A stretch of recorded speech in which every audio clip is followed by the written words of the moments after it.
Welcome to the Johnny Massacre Show. On today's show, we're going to talk about the UK general election and Brexit, also the new Xbox known as Xbox Series X, and a game called Ghost of Tsushima, of which there is a trailer. What's up, people? I'm half naked again. If I were to tell you why I'm half naked, it would take a long time. It's more complex than you think, but I'm not doing it on purpose. There's a good reason for it. Just trust me. So yesterday was the general election in the UK, and I'm going to assume that you kind of know a little bit about politics, enough to kind of know what happened and what went on, so I don't have to explain too much. But I just want to give my thoughts on this. So I think the main takeaway about this is the similarities between what's going on in America and also the disconnect between the media and the public.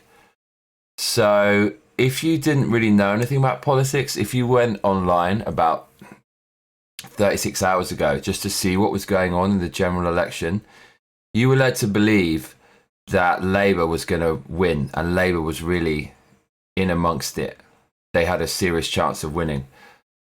The Guardian, which is a hardcore left paper, they were saying that suddenly Labour are racing ahead.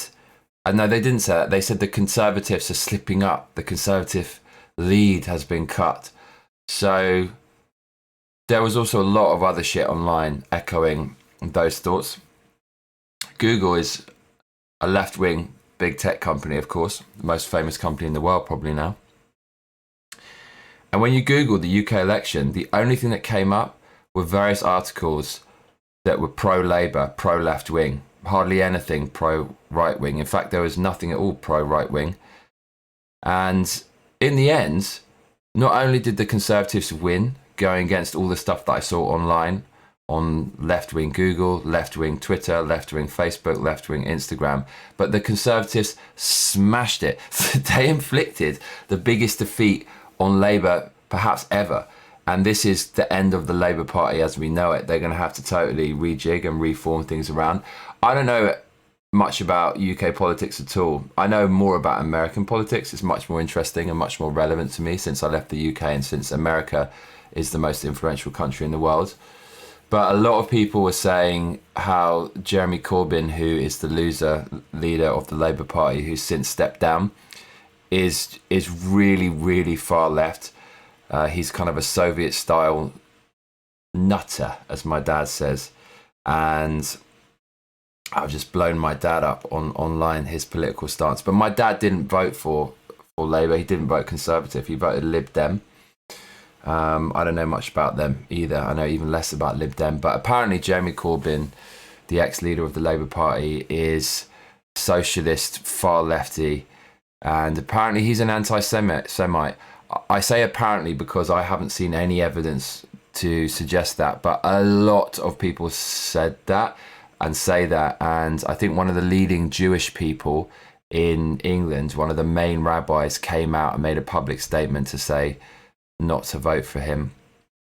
And it's funny because when you win a general election in England, there's this weird rule where you can pay 500 quid, 500 squid, mate, £500, and you get to stand on the stage with the Prime Minister. How weird is that? So in typical British humour, there was a guy standing behind the victorious incumbent Prime Minister, Boris Johnson, who was wearing this white suit and this massive hat. It's well funny. And then there's another guy.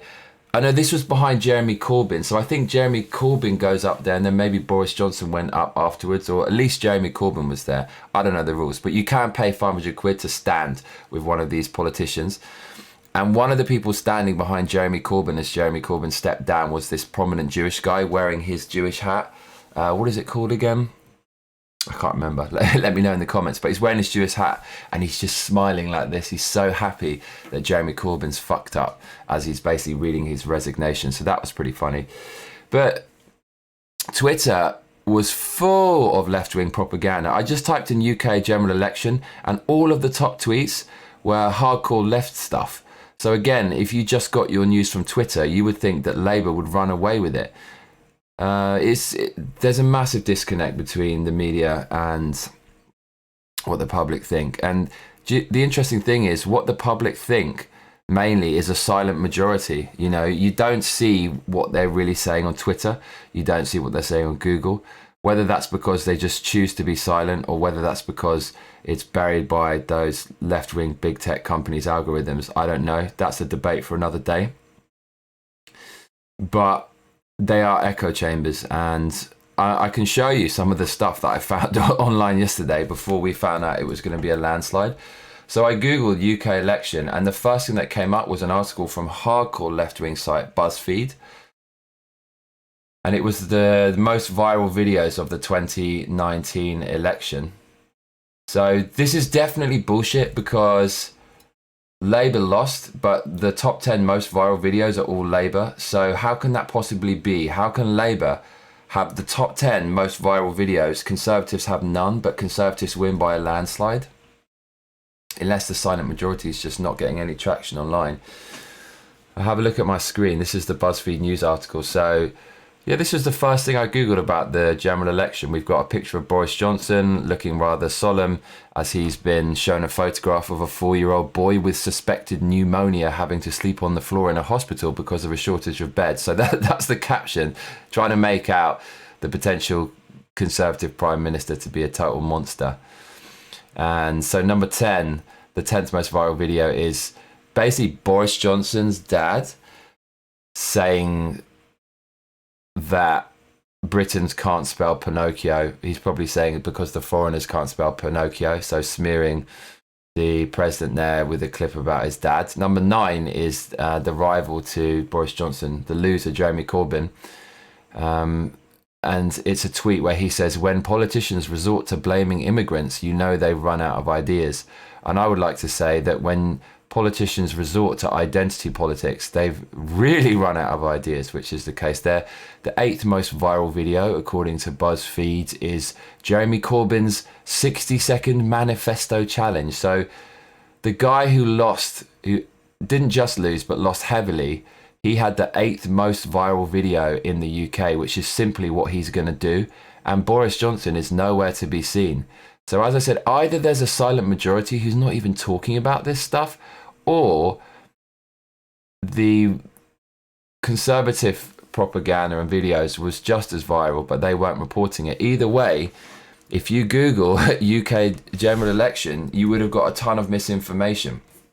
So we can't trust the media more than ever, I guess it goes to say. As I said, Twitter's really no different. So I went onto Twitter, and there's one guy, I won't mention his name, but because he's someone I respect a lot, but he's a very, very, very, very prominent blogger. And I love this guy. But when you read his personal Twitter, he's a hardcore left-winger. He will just talk shit about right-wingers all day. He'll call them cunts. He'll say they're pieces of shit. He'll say they're disgusting. And I really don't understand how people can function like that in day-to-day life. He's not going to do that if he meets someone in a bar. So obviously, behind the safety of Twitter, especially what with it being an echo chamber and all, because the CEO of Twitter is a hardcore left-winger, he feels comfortable in voicing those fanatical opinions. But really, those are the opinions you're going to see again and again and again that push regular people, perhaps like myself, over to the right to vote for a right-wing president, because we don't want to be associated with these irrational, resentful, angry people who claim to be the purest of the pure when they're the most judgmental. They will quite easily tarnish half of the population, more than half of the population, the voting population, under one brush and say they're all scum just because you think this way politically. And they justify it by attempting to smear their political beliefs and that political system as evil and racist and all the rest of it. You've heard that all before. I don't need to explain it. So let's have a look at some tweets. Jeremy Corbyn put out a terrible tweet. It just says, vote Labour, that's it. That's the tweet. This guy clearly doesn't have a good PR team. I reckon he genuinely wrote that himself, because no PR team would let the person who's paying them put out a tweet that bad. Trump's killing it, man. Like, Trump will drop a meme I reckon Trump deliberates with his awesome advertising team. Whoever they are, they must be sick. And Trump will drop these killer memes, such as the one where his head is superimposed onto the body of Thanos and he clicks his fingers, and all the Democrats in the Senate just in Congress, sorry, decompose into vapor. But Jeremy Corbyn said, vote Labour, that's it. That's the tweet. That's pretty funny. And okay, so next tweet. So this is in line with what I mentioned just a second ago about how there are a very vocal group of fanatical left-wingers online who will just cuss right-wingers, anyone who doesn't think like them, and call them pieces of shit and swear at them in a way that's just pushing the neutral away from them and voting for the people that they wanted to vote for. So there's a guy called James Felton. I might as well bring it up on my screen so you've got something to look at if you're watching on YouTube. James Felton says, they lied. They called the victims of Grenfell thick. They said some racist stuff and they lied some more. They hid from journalists. They hid in fridges and you fucking voted for them. Well done, shits. You know, like, if I wasn't really political and I wasn't thinking about voting, but then I saw something like that, it would probably make me want to vote for the person that he doesn't want to see get into power. Because that means if I do that, people like him are going to be pushed into the background and have less power. I don't want to live in a country where if I think something politically, people cuss me out and call me a cunt. It's just unreasonable. And he talked about a fridge. So I don't know what's going on with a fridge, but there was this thing going around online about how Boris Johnson was hiding in a fridge when he wanted an interview. And as soon as I saw it, I just thought this is some typical viral nonsense where they're trying to ridicule him with British humour. And it's obviously backfired as I thought it would. And yeah, so yeah, just to repeat what this guy said, he said, if you don't think like me, you're shit. Well, I see why you lost, mate. I see why you lost.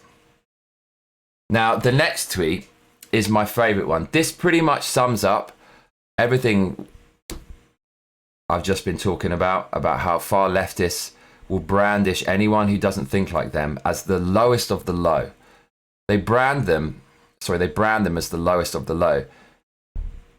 If the people they were trying to brand as the lowest of the low really were these things they accuse them of being, their life would be over. They'd lose their job. So it's a very toxic, aggressive, thoughtless, heartless, dirty tactic of trying to bully people into thinking like them. Before I read you this tweet, think of 3 leftist ideological talking points that they accuse anyone who disagrees with them of being. Think of 3 cusses from the left that they'll call you if you don't agree with them. You got that in your mind? Right. Now let's read the tweet. So Sade, don't know who this is. She says, let me be very clear. Boris Johnson is racist, Islamophobic, and homophobic. If you support him, you do not support me. We are not friends under any circumstances. So if everyone thought like this, civilization would just crumble. That means if you think differently to me, fuck you. And not only fuck you, but you're a piece of shit. You should be cast out of society. You should basically go to jail. That's essentially what she's saying. And again, that's why people voted the other way. When you see the word racist, Islamophobic and homophobic now, I think most people don't even take it seriously. And that's pretty sad because that's not good for people who are really victims of Islamophobia, homophobia and racism. The left cry wolf so much, these words have become diluted and have lost their meaning. When people say this stuff, that you're racist, you're sexist, you're all this kind of stuff, it makes them look good as well, or at least they think it does. It makes them look intelligent. It makes them look like they belong to a high social standing. They're intelligent. They know what's going on. And that's why they do it, because they want to enhance their social status cheaply, quickly, easily, just with a few buzzwords without having actually done anything. And I think the key thing, the really sad thing about this tweet, and there are many tweets like this and many messages like this online from people who have fanatically left, is they said, if you support this guy, don't talk to me. We're not friends, ever. It's all black and white. You know, humans are very, very, very, very complex. It's never black and white. If you really think that literally every single person who voted for someone is a racist, Islamophobic, homophobe, then your estimation of the human race is very, very low indeed. I think you should give people a little bit more credit than that. People are complex. They have their reasons. And Hillary Clinton did the same thing in 2016. She said, anyone who votes for Trump is deplorable. And so when people say things like this, they're literally saying tens of millions of people are all the same because you don't think like me and you're trash. And nobody likes that. Nobody likes that. So putting these tweets online are just going to promote the other side. They're going to backfire. These people need to calm down a lot. They've been whipped up into a frenzy by the media. And this is what the media want. The media are a mouthpiece of the different sides of the government, and especially left-wing government. And so they want people to be whipped up into a frenzy, because when you're whipped up into a frenzy, you get emotional and then you start indulging in groupthink. You don't think for yourself, you have a mob mentality. That solidifies your base and gives them a cause to rally against. And it's very easy to whip people into a frenzy when they're angry and they're all fighting for something that's supposedly virtuous, but actually it's evil. It's evil. These people are doing the bidding of people who don't care about these ideological talking points which they promote. Look, there are many, many more tweets. I could go on and on and on, but I think you get the picture. So the UK general election, massive disconnect between what the media are saying and what the people are thinking. So you saw the same thing in America. The polls said Trump would lose. The media said Trump would lose and Trump won. Same in England. A lot of the polls said Labour will win. And look what happened. It's the complete opposite. So I wouldn't pay too much attention to the polls. 2020 is going to be really interesting with Trump because all signs point towards a landslide at the moment. No wonder they're trying to illegally remove him from office because they don't like him, because they don't have anything good any good plans for the country. I never hear anything from Democrats about healthcare or economy or crime, things like this. All I hear is Orange Man bad, let's impeach him and let's get rid of him. And that's not a reason to vote for them. So I think Donald Trump might well smash it in 2020. So let's move on to Xbox news. A new Xbox is coming, you all know that. It's coming at the end of next year, but it's been officially announced by Microsoft. Not only that, but they've shown the hardware. The name is terrible. It's an Xbox Series X. It gets more and more complicated. The original Xbox was just called the Xbox, of course. And that was quite a good name, I guess. X, mystery, and put X in any sentence and it kind of sounds cool. Planet X, Xbox, fine. Then there was Xbox 360, a bit of a weird name, but it was all right. Then it was Xbox One. Okay, that's fine if you had started with that, but now it's getting confusing because there already was a first Xbox. And then an Xbox One X. That is Microsoft's answer to the PlayStation 4 Pro. But Xbox One X, there's just too many X's in there. It sounds really silly. Now you've got the X Series X. So you put another two X's in there. Why are you doing that? It doesn't sound good. It really doesn't sound good. X Series X just doesn't sound good in any way, shape or form. And it's also confusing. So there's a series of them. So there's going to be loads of them. So what happens when there's another series in the next generation in 4 or 5 years? Is it X Series X2 or is it just X Series X forever? You're going to have to change the name when you have successive consoles. So I don't understand what they're trying to do here. Anyways, interestingly, the X Series X looks like a desktop PC. I couldn't believe it when I saw it, but it literally looks like a desktop PC, but with a kind of console skin. And I haven't really got my head around this yet, but I think it could be a masterstroke because most people have PCs. I'm a Mac man myself. But most people have PCs and people love their PCs. The PC Master Race, you've all heard of them. And you're probably part of the PC Master Race right now. I'm the minority, I'm the resistance, the Apple Mac resistance. But people like PCs is what I'm trying to say. So if the Xbox looks like a PC, people are going to identify with it. And hey, if it's like a gaming PC, but it's kind of dumbed down for the mass market and tailored just for gaming, I mean, that's pretty good, right? The average person who doesn't have a PC like me doesn't want to go through all that shit with the operating system and whatnot. If there's a proprietary OS just for playing games and it's like a gaming PC and it's upgradable, that could be pretty fucking good. That could be a pretty smart way to do it. So it'll be interesting to see what they do exactly. But why don't you have a look for yourself in case you haven't seen it yet? Have a look at this. Let's play the video. Here we go.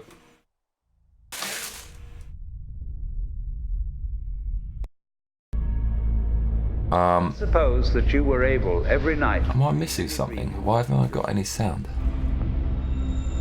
Okay, I'm not sure if we've got any sound here, which is a bit weird. But if we haven't, I'll just read to you. I'll narrate what's going on. So there's a kind of halo in the sky, which is a nod to the Halo franchise, and there's a lot of organic stuff. There's sand, there's trees, there's foliage, there's water, so there's a lot of elemental stuff. So I think we're looking at the kind of majesty and brute force and power of nature. We just dived into the ocean amid the waves. So I'm wondering if this is actually graphics from the Xbox. I'm guessing it is because it doesn't look like a typical CGI video, which would be better than this. So this could actually be real graphics. And if it is, and finally you would dream. It's not really mind-blowing. But then again, if you booted up the console and it was looking like that at 60 frames a second and 4K, I might add, that would be really, really nice. And we've seen a bit from Microsoft before in regards to the graphical performance. We've seen some of Halo Infinite. And again, it didn't look mind-blowing, but I'd rather it look real, like the product's really going to look when it's released, than for them to have this fake kind of video that they release. So, I mean, the graphics kind of look all right, I guess, if they really look like that in the games and they're 60 frames a second. Let's move back to the actual design. So the design is a desktop PC. It's monolithic. It looks like a slab of carbon. It looks like the slab from 2001 that makes the monkeys evolve that came down from space. So this is quite in tune with cloud gaming. There's definitely going to be an emphasis on cloud gaming. And if that is the future, it's not going to be about the hardware price. It's going to be about the subscription, which is where all the revenue streams are coming from nowadays. And if this is some monolithic kind of conduit, like a receptor, I guess it really ties into the whole cloud gaming scene. So it's kind of interesting. It's making people think. And also, what is quite telling is on the YouTube thumbs up, it's 180,000 thumbs up and 13,000 thumbs down. Now that's a big turnaround for Microsoft. It really is, because with Xbox One X, they massively fucked that up. People didn't like that. They wouldn't allow you to share games. They locked games if you had decided to share them, and they had to backtrack on that when PS4 didn't do that.